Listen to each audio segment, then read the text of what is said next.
అంత వేదన పడ్డావు, నీ రక్తమంతా కార్చావు, నాలాంటి వాని కోసమా అని మారు మనసు పొందుకుంటాం. ప్రభు మనసు తెలుసుకోవటం అంటే అదే అండి. ప్రభు యొక్క మనస్సును మనం కూడా కలిగి ఉండటం అంటే ప్రభు మనస్సును అర్థం చేసుకోవటం.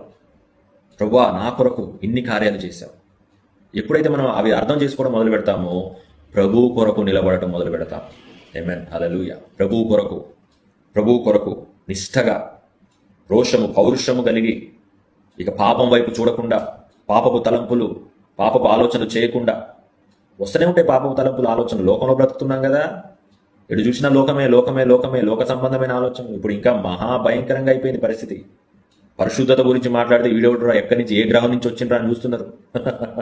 పాపం ఎంతగా పెరిగిపోయిందంటే పరిశుద్ధత గురించి మాట్లాడితే వింతగా చూస్తున్నారు. అట్లా అయిపోయింది పరిస్థితి. ఎక్కడ చూడు డబుల్ మీనింగ్ డైలాగులు, ఎక్కడ చూడు ఆ మాటల్లో ఏంటేంటో అర్థాలు తీయటం. ఆడ మగ తేడా లేదు. పనికి మాలిన వ్యర్థమైన మాటలతో వారి యొక్క ఆత్మను భ్రష్టు పట్టించుకుంటున్నారు. దేవుడు మనకిచ్చిన ఆత్మ, నిన్నటి మెసేజ్లో మీరు చూడండి, రక్షణ ఎవరికి అంటే మన ఆత్మకి.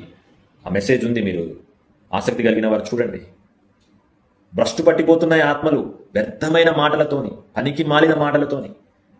చాలా బాధాకరమైన పరిస్థితి. మరి అటువంటి మనస్సు మనం కలిగి ఉంటే మరి దేవుని యొక్క మేలులు ఎలా మనం పొందుకుంటాం? దేవుని యొక్క సమాధానాన్ని ఎలా పొందుకుంటాం? చుట్టూ లోకమే, మనము ఆ యొక్క ఆలోచనలు వస్తూ ఉంటాయి మన మీద ప్రభావం చూపించడానికి. కానీ ఎప్పుడైతే యేసయ్య మనస్సు మనం కలిగి ఉంటామో, యేసయ్య లోకాన్ని ఎలా జయించాడో మనము కూడా అలాగే ఈ లోకాన్ని జయించగలుగుతాము.